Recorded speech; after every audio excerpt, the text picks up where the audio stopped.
లాలి పవన్ కళ్యాణ్ గారి నాయకత్వం, లాలి పవన్ కళ్యాణ్ గారి నాయకత్వం, లాలి పవన్ కళ్యాణ్ గారి నాయకత్వం. కూటమి ఐక్యత, వర్ధిల్లాలి జనసేన పార్టీ, వర్ధిల్లాలి జనసేన పార్టీ.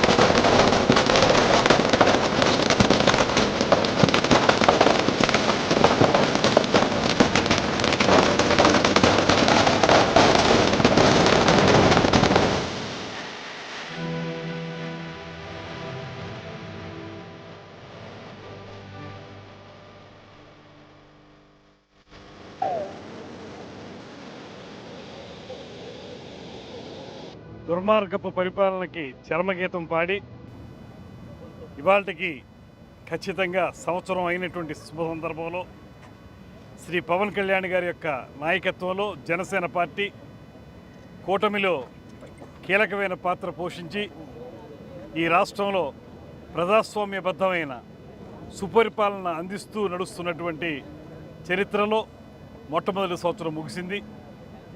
ముఖ్యమంత్రి శ్రీ చంద్రబాబు నాయుడు గారు, ఉప ముఖ్యమంత్రి శ్రీ పవన్ కళ్యాణ్ గారు, పైనుంచి నరేంద్ర మోడీ గారు అందరూ కలిసి కూటమిని ఈ రాష్ట్రాన్ని ముందుకు తీసుకెళ్ళడానికి వీలుగా నడిపిస్తున్నటువంటి శుభ సందర్భంలో ఎలాగైతే నరకాసురుణ్ణి వధించిన తర్వాత ప్రజలందరూ కూడా దీపావళి జరుపుకున్నారో ఆ విధంగా ఇవాళ జగన్ ఆధ్వర్యంలోని నియంతృత్వ ప్రభుత్వాన్ని, రాక్షస ప్రభుత్వాన్ని అంతమొందించి ఈ రాష్ట్ర ప్రజలకి విముక్తి కలిగించినటువంటి శుభ సందర్భంగా ఈ దీపావళిని, సంక్రాంతిని అన్నింటినీ కలుపుకుని మహాసంబురాలుగా జరుపుకుంటున్నటువంటి శుభ సందర్భం ఇది.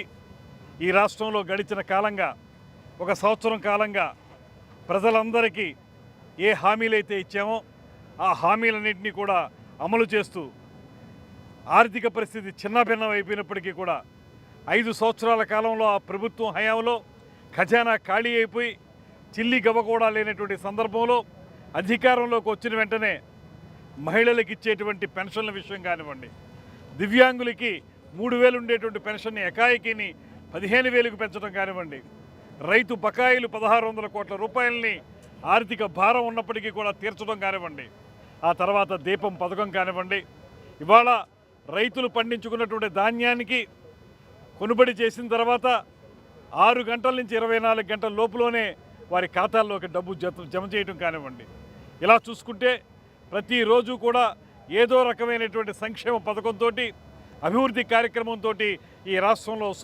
సుపరిపాలన జరుగుతున్నటువంటి శుభ సందర్భాన్ని అందరికీ గుర్తు చేస్తూ, అదేవిధంగా ఏదైతే మేము ఉచిత బస్సు అని చెప్పామో, తల్లికి వందనం కార్యక్రమం చెప్పామో అవన్నీ కూడా త్వరలోనే ప్రారంభించుకుంటున్నటువంటి ఆనందకరమైన క్షణాలు ఇవి.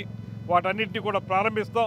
తద్వారా ఈ రాష్ట్ర ప్రజలందరికీ ఇప్పుడే దీపావళి జరుపుకునే విధంగా, ఇప్పుడే సంక్రాంతి జరుపుకునే విధంగా కార్యక్రమాలని నిర్వహించడంతో పాటు ప్రధానంగా ఒక రాక్షస ప్రభుత్వాన్ని ఇంటికి సాగనంపాం.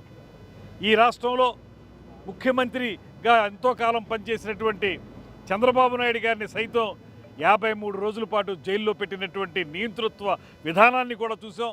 అటువంటి నియంతృత్వ ప్రభుత్వానికి చరమగీతం పాడడానికి మా నాయకుడు శ్రీ పవన్ కళ్యాణ్ గారు చూపించిన చొరవ కానీ, ఆయన ఈ కూటమి ఏర్పడడానికి చేసినటువంటి కృషి కానీ, ఇవన్నింటినీ దృష్టిలో పెట్టుకుని ఇవాళ జనసేన పార్టీ శ్రేణులందరం కూటమిలో ఉన్నటువంటి ఇతర పార్టీలతో కలిసి ప్రతి చోట, రాష్ట్రంలో ప్రతి గ్రామంలో, ప్రతి పట్టణంలో కూడా పూర్తి స్థాయిలో ఈ సంబరాలను జరుపుకుంటూ ఉన్నాం. దీని ద్వారా ఒకటే చెప్తా ఉన్నాం, సంవత్సర కాలంగా మీకు సుపరిపాలన అందించాం.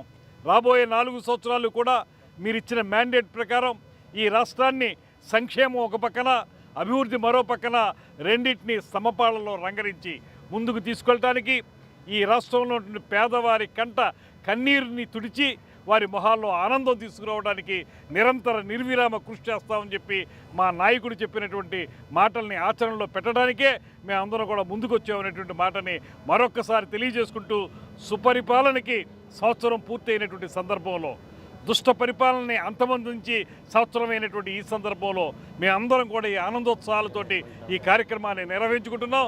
రాబోయే రోజుల్లో కూడా ఇదే ఆనందాన్ని ప్రజలందరికీ కూడా పంచుతామనేటువంటి మాటను తెలియజేస్తూ జై జనసేన, జై కూటమి. మంత్రి గారు, ఈ సంవత్సర కాలంలో రెడ్ బుక్ రాజ్యాంగం నడిచింది, పూర్తిగా కూడా హామీలను విస్మరించారు అని చెప్పి వైసీపీ ఈరోజు వెన్నుపోటు దినం చేసింది. ఏం చెప్తారు? హామీలు ఒక్కొక్కటిగా నెరవేరుస్తున్న విషయం మీ అందరికీ తెలిసిందే. వచ్చిన వెంటనే వారికైతే 2,000 రూపాయల పెన్షన్ని 3,000కి పెంచడానికి 5 సంవత్సరాల కాలం పడితే మాకు 3,000ని 4,000కి పెంచడానికి 15 రోజులు సరిపోయింది. అదేవిధంగా దివ్యాంగులు, మంచానికి అంటుపెట్టుకున్నటువంటి దివ్యాంగులకి 3,000 మాత్రమే ఆ రోజు ఇస్తే ఇవాళ ఎకాయికి 15,000 దాకా ఇస్తున్నటువంటి సందర్భం. ఇవాళ రైతుల్ని మీరు అడగండి, వారు చెప్తున్నారు మేము అమ్మిన ధాన్యానికి మాకు 6 గంటల నుంచి 24 గంటల లోపులోనే మా డబ్బులు మా ఖాతాల్లోకి జమ అవుతున్నాయనేటువంటి ఆనందాన్ని వారందరూ వ్యక్తపరుస్తున్నారు. అదేవిధంగా దీపం 2 పథకం ద్వారా ఉచిత గ్యాస్ సిలిండర్లు ఇచ్చే కార్యక్రమాన్ని ప్రారంభించాం. క్యాబినెట్లో నిర్ణయించాం, త్వరలోనే తల్లికి వందనం కార్యక్రమం ద్వారా ఇంట్లో పిల్లలు ఎంతమంది చదువుకుంటే వారందరికీ కూడా బెనిఫిట్ ఇచ్చేటువంటి కార్యక్రమం, ఉచిత బస్సు కార్యక్రమాన్ని ఇవన్నీ వరుసగా నెరవేర్చుకుంటూ వస్తున్నాం. ఇలా చేయటానికి మా దగ్గర డబ్బుండి కాదు, ఖజానాలో డబ్బు లేదు, ఖజానాని సర్వనాశనం చేశారు వాళ్ళు. అయినప్పటికీ కూడా ప్రజలకి మంచి చేయాలనేటువంటి తలంపు ఉన్నటువంటి ముఖ్యమంత్రి గారు, ఉప ముఖ్యమంత్రి గారు, భారతీయ జనతా పార్టీ 3 కలిసి పేద ప్రజలకి ఆనందాన్ని పెంచే కార్యక్రమాలను చేపడతా ఉన్నాం.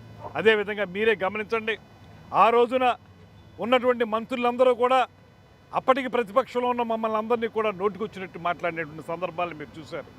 బూతులు మాట్లాడటమే వారి యొక్క మంత్రిత్వ శాఖ యొక్క విధానమని వారు నమ్మారు. ఇవాళ మీరు చూడండి, ఎక్కడైనా ఏ మంత్రి అయినా ఇవాళ అధికారంలో ఉన్న మంత్రి ఎవరినైనా సరే తోలనాడడం మీరు చూసారా? అదేవిధంగా రెడ్ బుక్ రాజ్యాంగం అన్నారు. ఖచ్చితంగా ఒకటి మాత్రం మేము చెప్తాం, తప్పు చేసిన వాళ్ళు శిక్ష అనుభవించి తీరవలసిందే.